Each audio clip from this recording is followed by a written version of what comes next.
अहम खबर आपको दें कि इंसदाद दहशतगर्दी अदालत ने पुलिस को चेयरमैन तहरीक इंसाफ की जिन्ना हाउस हमला केस में गिरफ्तारी और तफ्तीश की इजाजत दे दी है। मजीद तफसीलात जानते हैं डॉन न्यूज के नुमाइंदे राना बिलाल से। राना बिलाल, क्या पेशरफ सामने आई है, अपडेट कीजिएगा।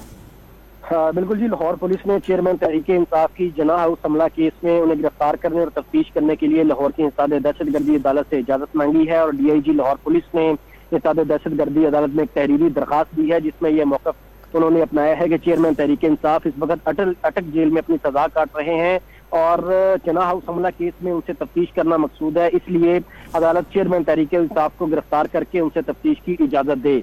लाहौर की इंसदाद दहशतगर्दी अदालत ने जिन्ना हाउस हमला केस में चेयरमैन तहरीक इंसाफ की गिरफ्तार करने और तफ्तीश करने की पुलिस को इजाजत दे दी है। और इस हवाले से जो पुलिस ने दरखास्त दी थी चेयरमैन तहरीक इंसाफ की गिरफ्तारी के हवाले से, वो दरखास्त अदालत ने मंजूर कर ली है।